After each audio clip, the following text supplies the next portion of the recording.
Welcome to Sunday School.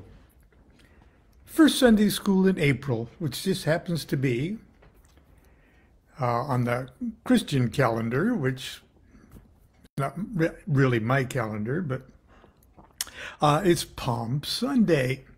And I recorded just a little Palm Sunday blurb on my walk this morning where I recited a little snippet from the Gnostic Mass on my very pleasant walk today. It's a beautiful day.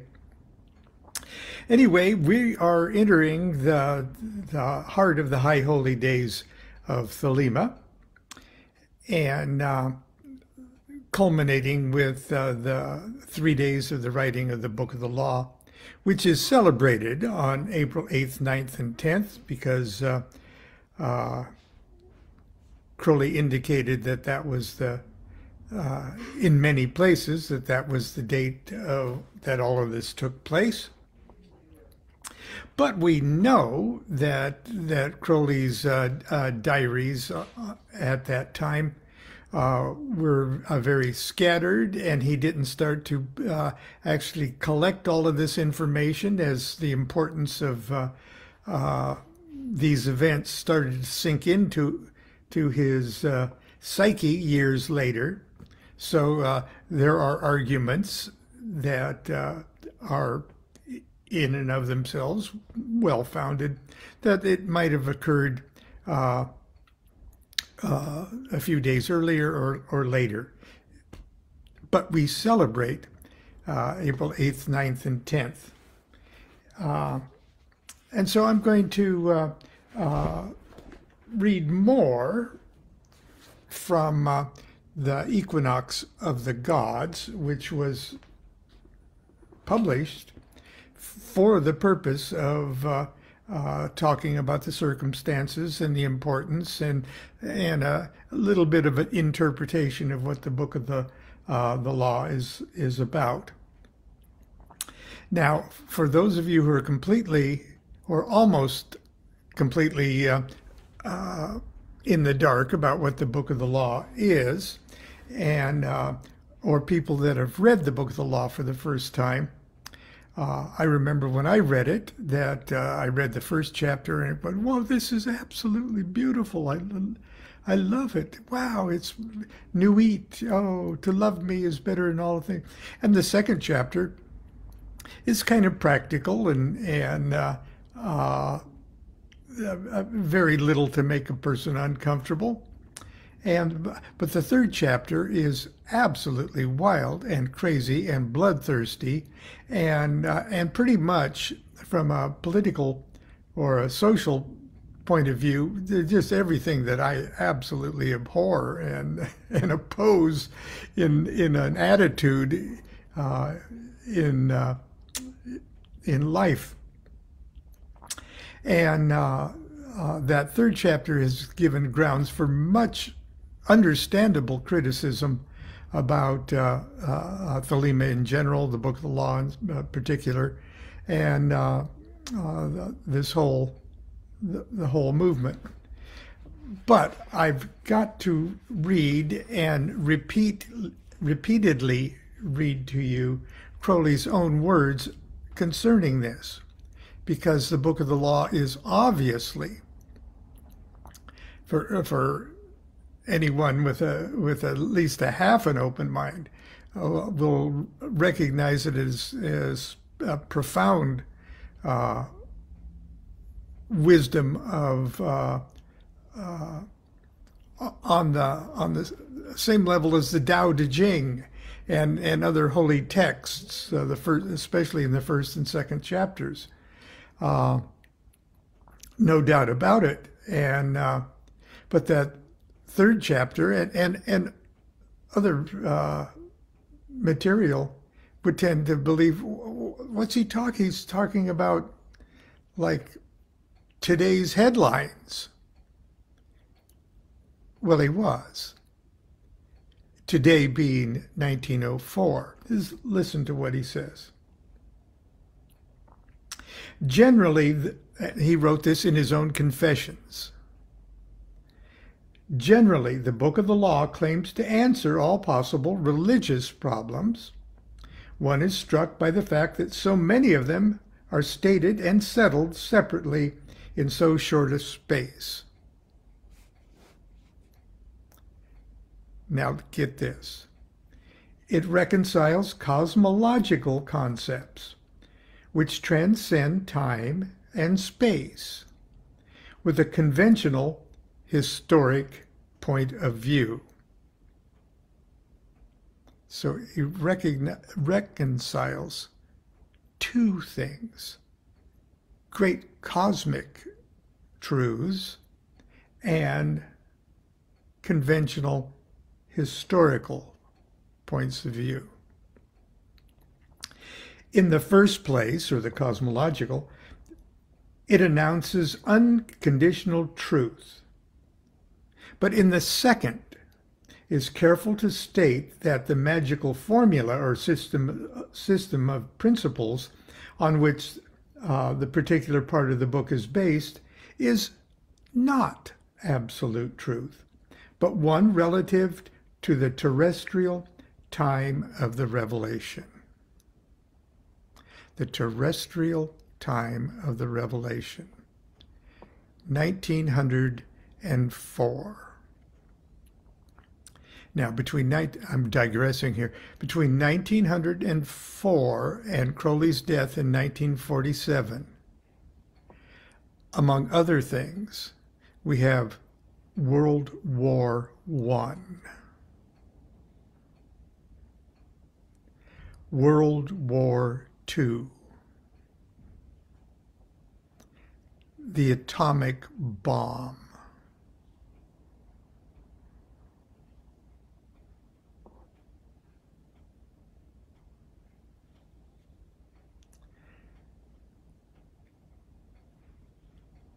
not an absolute truth, but one relative to the terrestrial time of the revelation. I will buy you a war engine. I will give you of their flesh to eat. All that wild, crazy, terrible, nightmarish bloodbath of the years that were going to follow.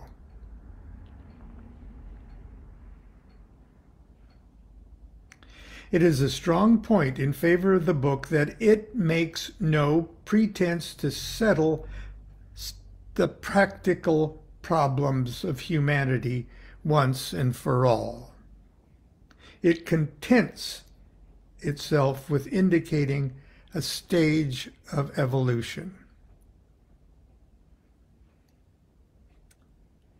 And the full interpretation of this book is concealed from all.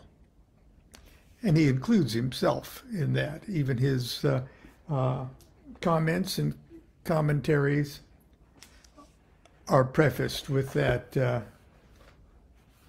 statement. Anyway, now you may, in the next few days, you may get tired of hearing me repeat that. But I think it's very important that you know that to be the case. Okay, let's see, where are we here?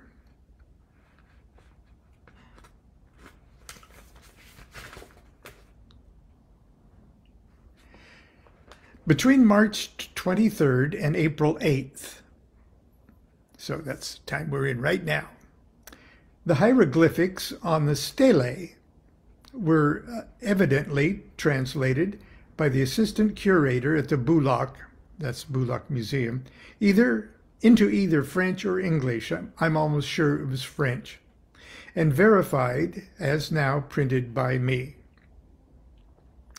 These dates, too, between these dates, too, my wife must have told me that her informant was not Horus or Ra-Hoor-Khuit, but a messenger from him named Aiwass.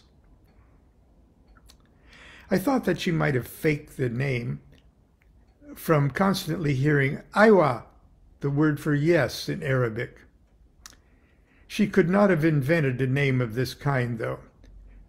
Her next best was to find a phrase like balmy puppy for a friend, or a corrupt name like Newberg into an obscene insult. Probably anti-Semitic. The silence of my diaries seems to prove that she gave me nothing more of importance. I was working out the magical problem presented to me by the events of March 16th through 21st, and that was the period leading up to and including the invocation of Horus.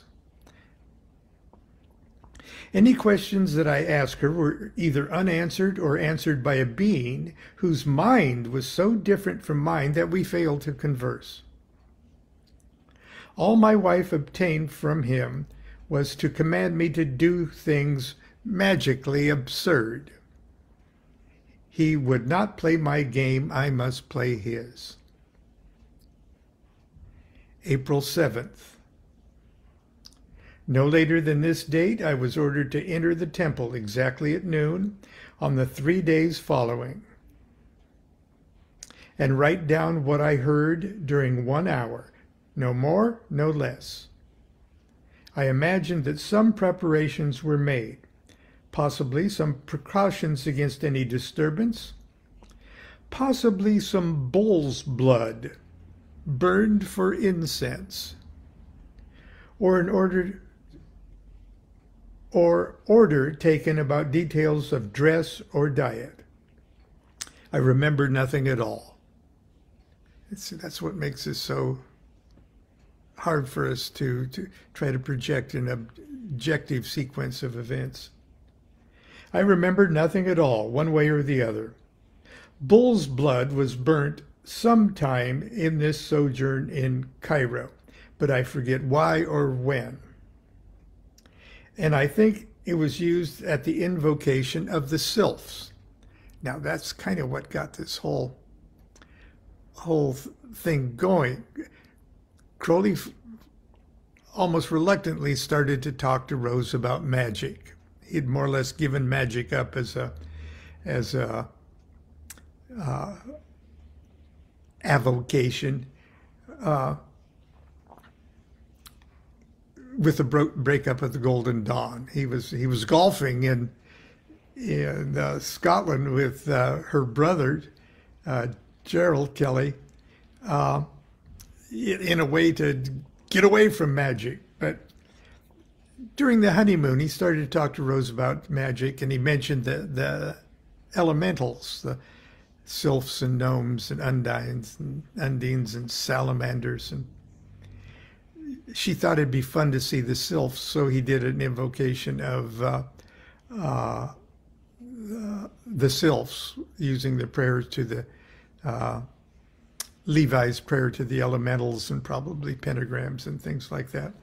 And there's even a suggestion that he did it on their first visit to Cairo, when they slept in the king's chamber of the Great Pyramid. Be that as it may, that's what he was talking about here.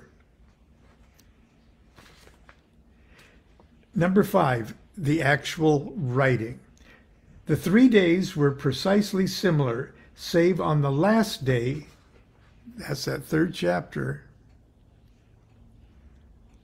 On the last day, I became nervous lest I should fail to hear the voice of Aiwass. They may then be described all together. I went into the temple a minute early, so as to shut the door and sit down at the stroke of noon. On my table were my pen, a swan fountain, and supplies of quarto typing paper 8 by 10. And I think in that little package, in that envelope, in the back of this Equinox of the Gods, are 8 by 10 sheets with the facsimile written on each page. I never looked round in the room at any time. The voice of Aiwass came apparently from over my left shoulder, from the farthest corner of the room. It seemed to echo itself in my physical heart in a very strange manner, hard to describe. I have noticed a similar phenomenon when I've been waiting for a message fraught with great hope or dread. A voice was passionately poured, as if Aiwass were alert about the time limit. I wrote 65 pages of this present essay at about my usual rate of composition, but in 10.5 hours, as against 3 hours of the 65 pages of the Book of the Law. I was pushed hard to keep this pace. The manuscript shows it clearly enough. The penmanship is really wild. The voice was of deep timbre, musical and expressive in its tones, solemn, voluptuous, tender, fierce, or aught else as it suited the mood of the message. Not bass or basso, but a rich tenor or baritone. The English was free of either native or foreign accent, perfectly pure of local or caste mannerisms, thus startling and even uncanny at its first hearing. I had a strong impression. Now, this impression seems to have been sort of a visualization in the imagination. It is not uncommon for me to receive intimations in this manner. I had the strong impression that the speaker was actually in the corner where he seemed to be in a body of fine matter, transparent as a veil of gauze or a cloud of incense smoke. Now, the reality of this, I'm digressing all over the place, I'm sorry. The reality in Crowley's mind of the circumstances of this dictation, it's clear that they are his impressions, sort of a, quote, visualization of the imagination. So when he describes what Aiwass looks like and things like that, it's not that he saw Aiwass. It was his impression. And I would go so far that it was not so much that he was technically audibly hearing Aiwass. Perhaps he was hearing the words, which could have been spoken by the seer. It's just a possibility. I think it's a high possibility that it was Rose's vocal cords, her meat vocal cords, the seer being, in a sense, possessed. And if you've ever seen anybody possessed, their voice changes even. I had the manifestation of the... Okay.